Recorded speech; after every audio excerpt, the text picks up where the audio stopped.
دوسرا زبور۔ قومیں کس لیے طیش میں ہیں اور لوگ کیوں باطل خیال باندھے ہیں؟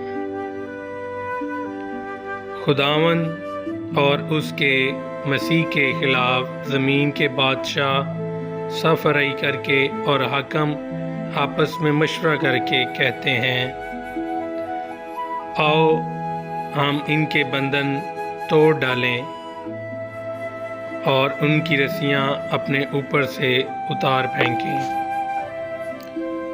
وہ جو آسمان پر تخت نشین ہے ہنسے گا، خداوند ان کا مذاق اڑائے گا۔ تب وہ اپنے غضب میں ان سے کلام کرے گا اور اپنے قہر شدید میں ان کو پریشان کر دے گا۔ میں تو اپنے بادشاہ کو اپنے کوہ مقدس صیون پر بٹھا چکا ہوں۔ میں اس فرمان کو بیان کروں گا۔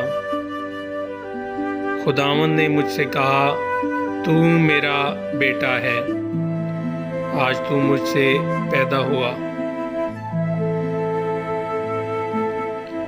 مجھ سے مانگ اور قوموں کو تیری میراث کے لیے اور زمین کے انتہائی حصے تیری ملکیت کے لیے تجھے بخشوں گا۔ تو ان کو لوہے کے عصا سے توڑے گا، کمہار کے برتن کی طرح تو ان کو چکنا چور کر ڈالے گا۔ پس اے بادشاہو، دانش مند بنو، اے زمین کے عدالت کرنے والوں، تربیت پاؤ، ڈرتے ہوئے خداوند کی عبادت کرو، کانپتے ہوئے خوشی مناؤ۔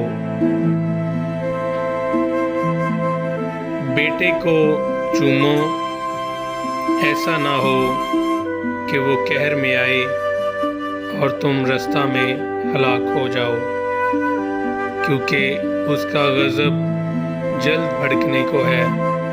مبارک ہیں وہ سب جن کا توکل اس پر ہے۔ آمین۔